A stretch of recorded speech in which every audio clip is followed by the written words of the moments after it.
Hey guys, this is Elias with Softly, and today we're gonna import JetEngine Custom Fields directly from Google Drive, directly from Google Sheets. Now, to get started, we need to go here to Google Sheets, click on the Share button, and change the general access from restricted to anyone with the link. Next, we're gonna copy that link, go here to WPL import, select download a file from URL, paste our URL here, and click on the download button to fetch our data. Now that we're ready, we need to decide whether we want to create new items or update existing ones. Now guys, there is really not much of a difference here. The only thing you need to know is that you can also create new items with the existing items import, but if you wanted to maybe target or update some posts that already exist in your site, you can only do that with the existing items import.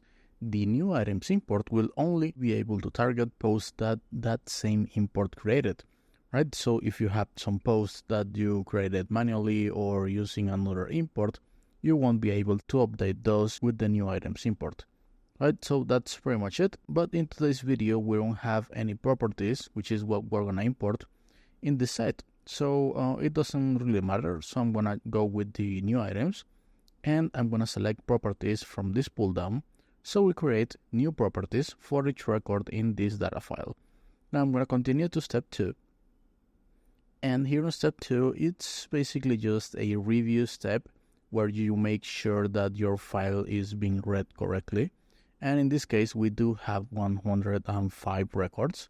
So this is looking good. And this is the data we're going to import, right? These are all of the fields we want to import. So that's cool too, right? So now the other thing we can do here is to filter out some records that maybe you don't want to import, right? So I don't know, say you only want to import, in this case, those properties that are on market, right? So we have here a field that's called availability, and some of these properties, some of these 105 properties are on market. Some others are not.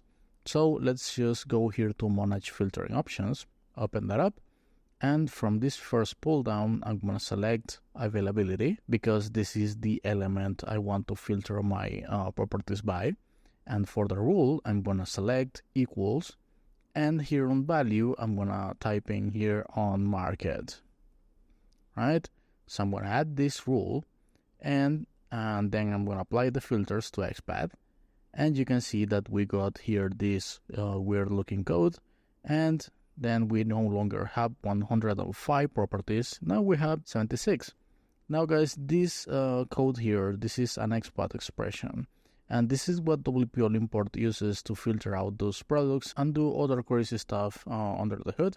And the reason why we're able to use XPath here is because WPL import is transforming this Google Sheets file into an XML, just under the hood, right? You don't need to actually know what XPath is or how it works or anything like that.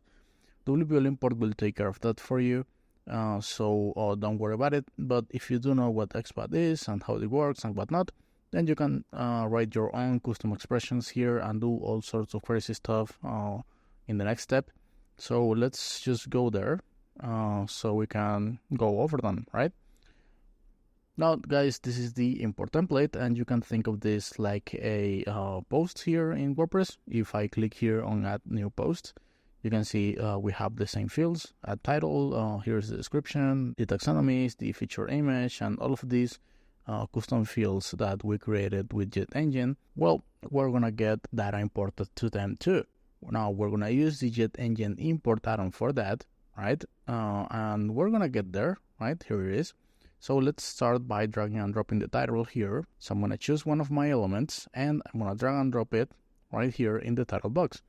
Then I'm going to do the same with the description. Cool. And next, here we have our images. And guys, I have an image field, a gallery field actually, created here. I also have a media field here. So I'm not going to import all of my images here because when we're mapping our JetEngine fields, we're going to see that gallery and that floor plan element here. So I'm going to drag and drop my image featured element right here right? And this is the only thing we're going to import here in the image section. Now I'm going to make sure that this option that says set the first image to the featured image is enabled, because I want this image feature to be the featured image. I'm going to preview and test this just to make sure that WPL import can access that URL and can download and attach our media. Now for that, I'm going to click on the run test button, and you can see that WPL import is able to download that image, so that's cool. I'm going to dismiss this and continue straight into the JetEngine Add-On section. Now here you will find all of the field groups you may have created with JetEngine. So I only have one in this example, so I'm going to enable that. And WPL import will fetch all of the fields that you have in your post type, right? Here are all 4 fields. Now guys, some of the fields are different. Not all of them are simple text. For example, we have here this date first listed, which is a date picker. We have here this select field, and here another select field, right? This is a text field. Amenities is a checkbox. And well, we have other kinds of fields. So let's just go over them by dragging and dropping stuff into them. Here's the map address. Right, this is the short address. And here for the date first listed, I could select a value from here, right? But guys, when you use static data or select a value directly in the import template, that means that all of the records you're going to import will have the same value for that field. And in this example, I don't want that, so I'm going to delete this, and I'm going to drag and drop my date first listed element right here. And guys, you don't need to worry for the date format, because WPL import will use the str2time function to translate whatever date format you have, as long as it's recognizable by PHP, of course, into whatever date format JetEngine is using for your custom field, right? So let's just continue. Here we have the availability field, and again guys, although all of these properties are on the market, right, I could select a value here, but that will mean that all of these will have the same, which again, in this example, it doesn't really matter because all of them are on the market. So I'm going to leave it like that, but that's not the case for the listing type. So for the listing type, I will select set with XPath, and I'm going to drag and drop my element like so. Now guys, again, if you know XPath, then you know you can do all sort of crazy stuff here. But if you don't, well, when you select this option to set with XPath, it basically means that you will be allowed to drag and drop an element from your import file into this field, and WPL import will import that dynamically. That's pretty much the gist of it, right? So let's continue with the price. Then here for the amenities, we have the same situation. We will select a value from here, but then all of these properties will have the same value right here, and we don't want that because maybe not all of the properties have pool, right? So I'm going to set this with XPath, and if I hover on the question mark, you will see that the tooltip says that if we want to import multiple values, we need to separate those values with a comma, right? So I have here my amenities element, and if I zoom in, you can see that those are separated with commas. So this is looking good. This is the data we need. So I'm going to drag and drop that here, and boom, that's it. WPL import will import all of these amenities into the right field. Now, next we have the square feet. Now then the bathrooms, bedrooms, and it's good. Then guys, we have this rooms field, and I want to show you this one particularly here on the post edit page, because this is a repeater field.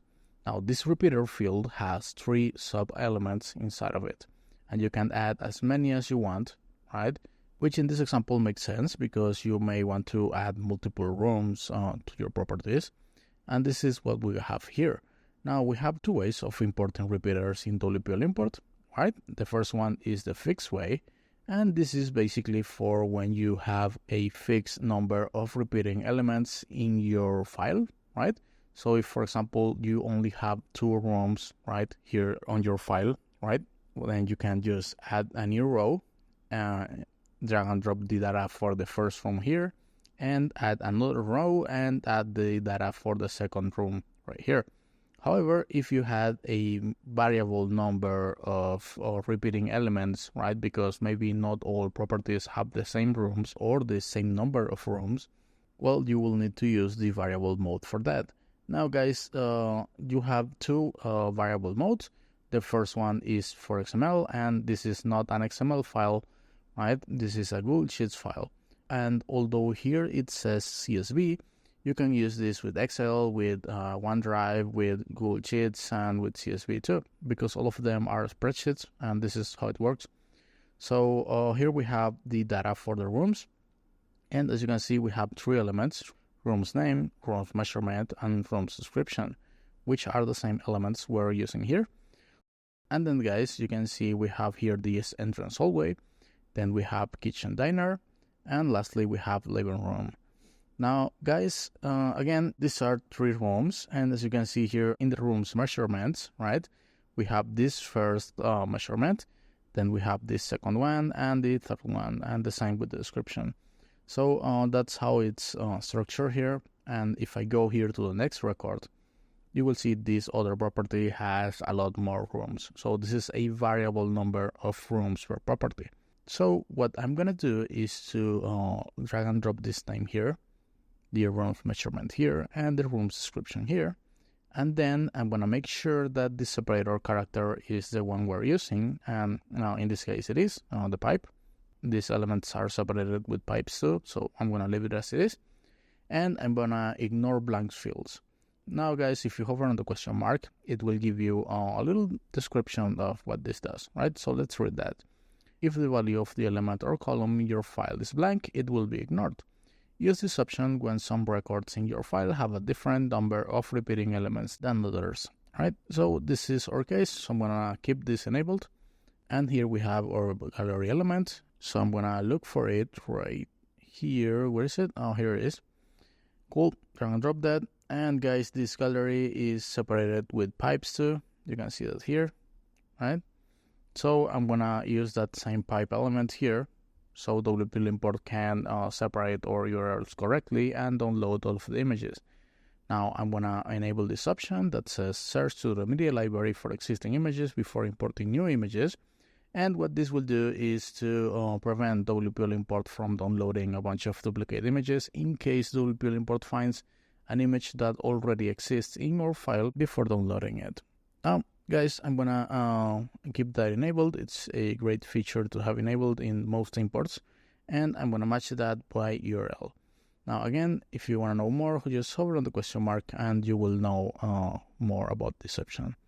Now I'm gonna do the same with the floor plan right now. Cool. And I'm gonna drag and drop the agent name, the phone, email, and link for more details. Cool. So this is looking good, guys. This is all of the fields we have created with JetEngine, and we have populated all of them, right? So I'm going to scroll down a little bit and open up the taxonomy section. We have here the tenure. So I'm going to drag and drop that. And I have here the property of the week. So I'm going to drag and drop that too. Cool. Next, we have the other properties option, and this is just standard WordPress stuff, so I'm just going to leave that as it is. And finally, we have the function editor. And guys, here in this function editor, you can write your own PHP functions and use them in your file, and that's pretty cool because that means that if you know PHP, of course, you can pretty much manipulate your data however you see fit, and so that's pretty cool. And if you want to know more about that, you can check out the other videos in our channel or check out our docs at wplimport.com. Now, guys, if you have any questions whatsoever about anything we have just went through, you can always contact our support team and we will be more than happy to help you out. For now, let's just continue to step 4. And here in step 4, we need a unique identifier. Now, this unique identifier is just basically a way that WP import has of telling one record apart from the other. Now, why this is important, guys? Because, well, if WP import thinks two records are the same, it will create the first one, but not the second one. The data for the second record that WP import thinks it's the same will be used to update the first one, right? So that's why we need something that separates each record, so WPL import understands that all of them are different, and that's our unique identifier. Now, normally you will be good using an ID, or maybe if you're importing WooCommerce products, you could use maybe the SKU, something like that. But if you don't want to overthink that too much, just click on the auto attack button and let WPL import take care of that for you. Now guys, these settings, I'm gonna leave them as they are. They are pretty much self-explanatory, and they are mostly for when you need to rerun this import multiple times. But you can hover on the question mark and learn more about what they do, right? Now guys, lastly, we have the scheduling options, and this is pretty neat because maybe you need to run this import automatically every single day or every single month or week or whatever, because maybe you have this data coming from a provider and that provider is updating that file constantly, right? So you want to have all of the latest data in your properties, right? Because maybe, okay, so we only imported the properties that are on the market, right? And you want to keep it like that. So if some of those properties are sold, well, you want to know, right? And you want to show that in your site, right? So you can schedule your import to run every single day. And for that, you have two options. You have the automatic scheduling service and you have the manual scheduling. Now for the automatic scheduling, you can enable days like so and set up a time, for example, say 12 a.m. and WPL import will run automatically with this schedule, right? And use this file, which again, guys, is coming from Google Sheets. So you can edit this or whatever, change this on the market or say here sold or whatever. And if you do that, well, WPL import will just know that and change your properties, right? So that's pretty cool. And you can even use this option to remove or modify properties that are no longer present in this import file. So if, for example, you remove this property, right? Well, then the next time you run this import, what happens with those properties that are no longer present here? You want to delete them, or maybe you want to just set a custom field for the availability, right? Why not? You can do it. Or again, or just change the post status to draft or to private or whatever. This is very flexible, guys. So if you want to know more about this, you can click on this YouTube icon and you will be taken to a video where we talk a little bit more in depth about this. Now guys, this automatic scheduling service is a paid service. It costs $9 a month, but you don't need to subscribe to that if you don't want to. You could use cron jobs, which are free, but they are a little bit more technical. Now, if you want to know more about how to run cron jobs in WPL import, you can just click on this link and it will take you to our docs on that. For now, guys, let's select the node schedule, close this up, continue with our import, and run this up. Now, guys, this is going to take a minute or two while WPL import unloads everything, so I'm going to pause the video here and come back when it's ready. Alright guys, so WPL import says it's finished importing our JetEngine fields and our properties. So let's see if that's true. We have here all these properties, so I'm gonna open that up. And you can see we have 76 properties, which is great because this is the number of properties we expected. Now guys, let's open this one up. Alright, so here we have our title, the description, we have our taxonomies and our featured image. Then here in the listing info tab, we have the map address, short address, the date first listed field, the availability, which remember guys, we used a value directly from the UI. So this is cool. Listing type, price, the different amenities, the square feet, bedrooms, and the rooms repeater field, which seems to have been imported correctly. Now in the next tab, we have our media, and here we have our gallery, which is cool, the floor plan. Then in the contact tab, we have the order for different text fields. Right, so this is looking good in the front end too. We have our gallery, which is showing up nicely. Then we have our title, shared address, the beds, square feet, price, the location with the map, description, amenities, and the different rooms, and the agent information tab. So there you have it, folks. That's how you import JetEngine Custom Fields using WPL import and the JetEngine import add-on.